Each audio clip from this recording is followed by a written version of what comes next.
Kementerian Kesehatan menyebut kasus HIV/AIDS pada anak mencapai 12.553. Data ini didapatkan dan menjadi akumulasi sejak tahun 2020 hingga September 2022. Mayoritas berusia di bawah 4 tahun yang jumlahnya mencapai 4.764 kasus. Apakah angka ini sudah diprediksi sebelumnya oleh pemerintah? Apa kendala utama deteksi dini HIV/AIDS di Indonesia? Kita bahas malam ini bersama narasumber yang sudah bergabung secara virtual. Ada Dr. Muhammad Syahril, juru bicara Kementerian Kesehatan Republik Indonesia. Pak Syahril, selamat malam. Ya, selamat malam Mbak Putri. Terima kasih Bapak atas waktu Anda. Ya, ada Dr. Adiana Esti. Dr. Esti adalah dokter di Klinik Angsa Merah. Ini adalah klinik privat yang fokus pada kesehatan seksual dan reproduksi. Dr. Esti, selamat malam. Selamat malam juga Mbak Putri. Ya, ada Dr. Syahril juga di sini. Terima kasih Bapak Ibu sekalian sudah bergabung pada malam hari ini. Saya ke Kementerian Kesehatan dulu, Dr. Syahril. Bisakah dijelaskan lagi soal perolehan angka ini dan sebetulnya seberapa mengkhawatirkan kondisinya sekarang? Ya, memang estimasi di Indonesia ada sekitar 260.000 ya yang ada di Indonesia estimasinya. Dan saat ini tercatat 79% itu mereka mengetahui bahwa status mereka adalah ODIF. Lihat dari 41% yang tercatat di kami itu yang memang sudah terakses atau mendapatkan obat antivirus ya, antivirus HIV itu, ya ARV, dan hanya 16% yang sudah terdeteksi dengan baik. Nah, sehingga kerja keras kita, kalau kita ingin mencapai tahun 2030 dengan zero kematian, zero kasus baru, dan zero stigma, memang kita harus bekerja keras ya. Nah, tentu saja langkah-langkah yang harus kita lakukan, yaitu ada yang disebut dengan tiga langkah atau 3 cakupan. Yang pertama adalah 95% dari kasus HIV ini, ODIP-nya itu tahu dia status kalau dia menderita. Kemudian 95%-nya sudah mendapat ARV, kemudian juga 95%-nya ya stigmanya tercapai ya. Pak Syahril, bagaimana dengan angka 12.553 yang diderita anak saat ini? Sudah ada 12.000 lebih kasus ini. Jadi itu betul, angka itu menunjukkan penularan secara vertikal ya. Vertikal ya. itu dari orang tua ibu kepada anaknya. Ya, bisa melalui kehamilan, melalui persalinan, dan juga melalui pemberian air susu ibu. Nah, ini juga harus diwaspadai. Kenapa angka ini tinggi? Berarti ada kasus-kasus ODIP yang ibu hamil, ibu melahirkan ataupun menyusui, yang memang mungkin banyak yang tidak dapatkan obat antivirus tadi. Sehingga ini menjadi target atau sasaran kita, bahwasannya di ODIP yang akan melahirkan, maka dia harus dipastikan mendapatkan ARV. Sehingga pada saat dia antenatal care atau pemeriksaan kehamilan, maka petugas-petugas harus melihat ini ya sebagai satu kewajiban bagi ibu-ibu hamil, bahwasanya dia harus mendapatkan antivirus HIV ini. Ya. Dokter Esti, kalau misalnya kita lihat angkanya sekarang, dan tadi juga sudah dikatakan oleh Dokter Syahril bahwa ini berkaitan dengan transmisi vertikal dari ibu ke anaknya, menjadi miris kemudian ketika memang orang tua itu tidak menyadari bahwa ia mengidap dan kemudian tidak bisa mengakses ARV tersebut. Apa yang saat ini sebenarnya di lapangan dihadapi oleh rekan-rekan nakes untuk betul-betul memberikan pelayanan terhadap mereka atau orang-orang yang mengidap HIV/AIDS? Yang pertama sebenarnya stigma dan diskriminasi itu masih ada. Nah, itu nggak bisa dipungkiri. Ketika ibu ini untuk datang ke klinik itu takut, nanti kalau saya diperiksa terus kemudian saya positif bagaimana gitu. Terus kemudian ketidaktahuan tentang masalah HIV ini juga belum merata gitu. Mungkin kalau di kota-kota besar gampang nih ya kita mengakses banyak layanan yang bisa memberikan edukasi. Tapi bagaimana misalnya saya pernah ke pedalaman gitu, ternyata ada loh yang dapat gitu, ya mungkin dari pasangannya yang pergi atau dia mungkin juga pernah terinfeksi dari jarum suntik yang tidak steril atau yang mungkin terapi alternatif yang kita nggak tahu di sana gitu. Terus kemudian yang kedua ada daerah-daerah yang mungkin fasilitas kesehatan itu mudah banget diakses, tapi ada juga yang sulit untuk mengakses. Jadi mereka mau datang juga sulit untuk mau ke layanan mana nih yang untuk dipilih gitu, karena terlalu jauh gitu. Mungkin untuk puskesmas terdekat memerlukan waktu beberapa jam untuk mengaksesnya ke sana. Lalu sudah didiagnosis dapat. Terus kemudian ketika mereka sudah biasanya memang kebijakan pemerintah saat ini begitu mereka didiagnosis ditawarkan untuk pengobatan.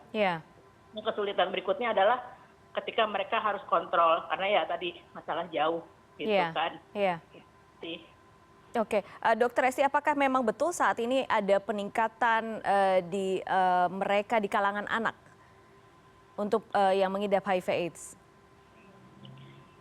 Ada kemungkinan, karena gini, sekarang pemerintah lagi gencar juga nih melakukan screening buat ibu hamil, gitu. Nah, terus kemudian ketika mereka melahirkan di fasilitas kesehatan pemerintah kan mereka dites gitu, terus kemudian positif, gitu. Terus kemudian karena ibunya belum mengakses pengobatan, ada kemungkinan anaknya ketularan, gitu.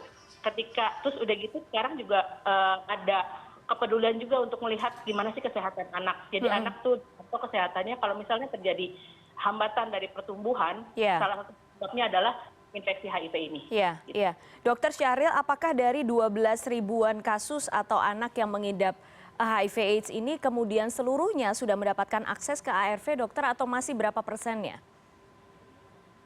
Ya, tadi kan sudah kami sampaikan kan hanya 41% ya, terutama dari yang memang mereka tahu status itu mendapatkan akses ini. Dan tentu saja ini menjadi kerja keras kita untuk capai dan boleh tadi. Nah, untuk itu saya setuju dengan Mbak Dokter tadi, ya kita harus meningkatkan care dari masyarakat. Jadi komunikasi ini tetap disampaikan, begitu bahayanya para penderita ini dan penularannya tidak hanya dengan hubungan seksual, bisa transfusi darah, bisa melalui tadi persalinan, kehamilan maupun air susu ibu, sehingga yang stigma tadi disampaikan oleh Dokter Esti memang menjadi kerja keras kita, bahwasanya tidak perlu lagi kita harus berstigma, karena yang dulu beranggapan bahwasanya orang-orang ini dihubungkan dengan hal-hal yang negatif, sekarang ternyata buktinya banyak loh yang memang tertularnya melalui transfusi darah maupun melalui ini.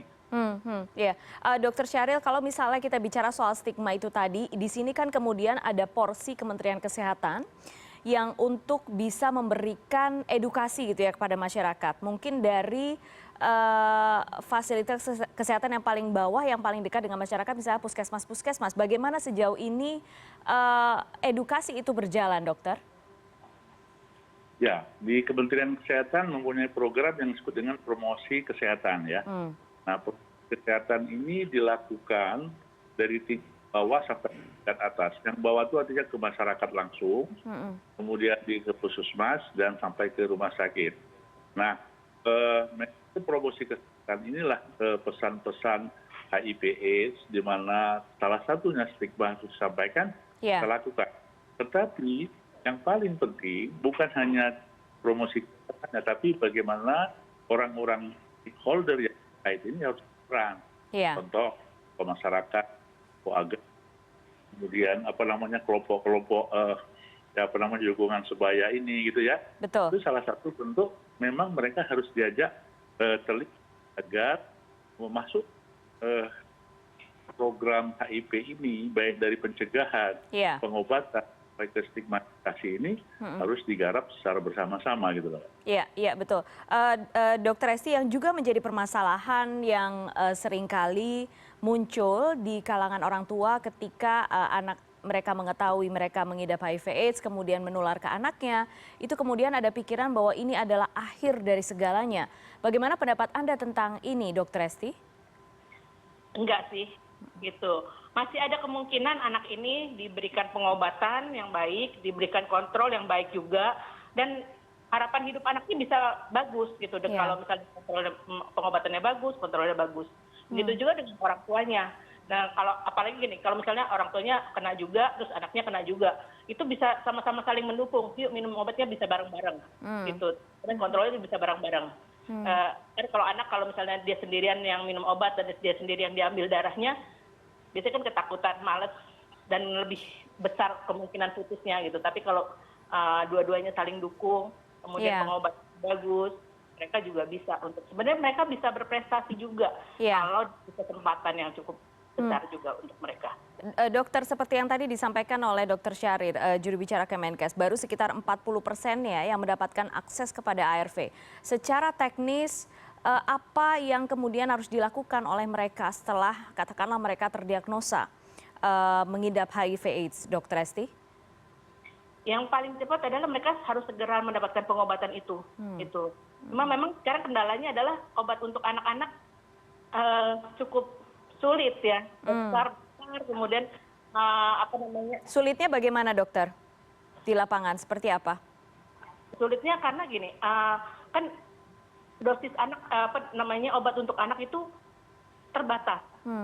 Jadi ada obat yang anak tuh harus pakai obatnya orang dewasa, tapi dengan dosisnya yang lebih kecil. Jadi mungkin otabletnya harus dipatahin, padahal kan obat ARV itu nggak boleh dibikin puyer kan. Jadi bisa dibayangkan anak yang masih kecil-kecil itu minum obat tablet. Mungkin buat mereka besar banget gitu. Oke, tapi sebenarnya memang ada obat spesifik yang untuk anak? Iya, ada. Dan itu apakah sulit diakses atau bagaimana sekarang? Sebenarnya sih bisa aja untuk diakses itu. Kayak misalnya waktu ada yang lopinavir dalam bentuk granul, itu kan lebih mudah karena bisa dicampur dengan makanan gitu.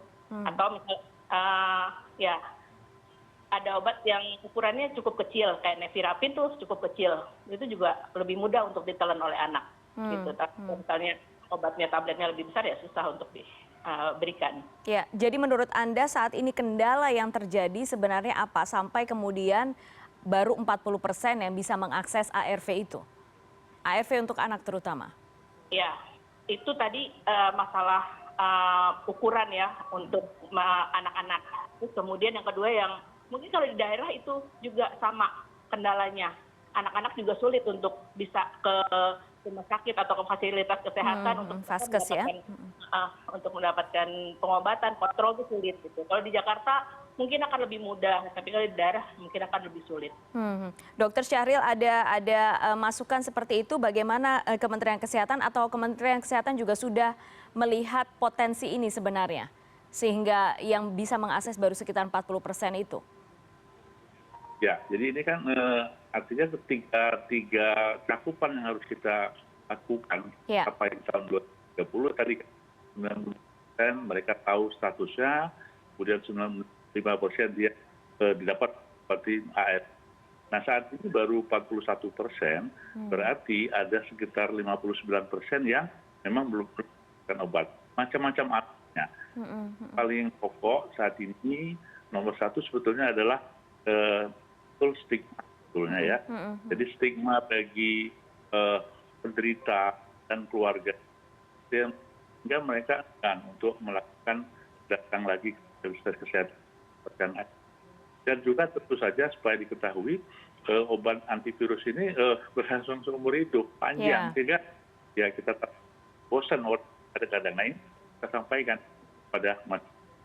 Nah, dengan Hari AIDS Dunia pada hari ini menjadi banyak ini bahwasanya bergerak sama dalam rangka HIV sekaligus untuk mencapai tahun 2030 memang bebas AIDS gitu Pak. Ya, baik. Saya ke Dr. Esti terakhir. Dr. Esti, apa pesan dari Anda sebagai dokter di klinik Angsa Merah? Ini klinik yang memang day to day kemudian melayani mereka yang ingin mendeteksi dirinya ataupun memang sudah terinfeksi oleh HIV/AIDS.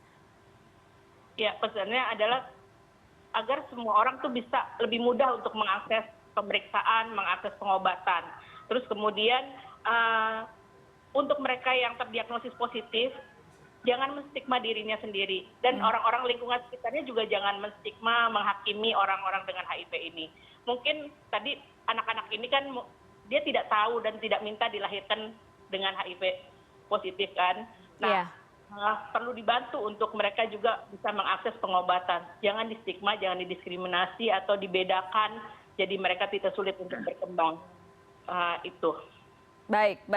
Terima kasih Dr. Esti, dan sebelumnya ada Dr. Syahril, Dr. Muhammad Syahril, juru bicara Kementerian Kesehatan Republik Indonesia. Sama-sama kita memberikan edukasi ya yang pasti untuk bisa mengurangi stigma-stigma negatif terhadap mereka yang terinfeksi HIV/AIDS. Terima kasih sekali lagi sudah bergabung malam hari ini di CNN Indonesia.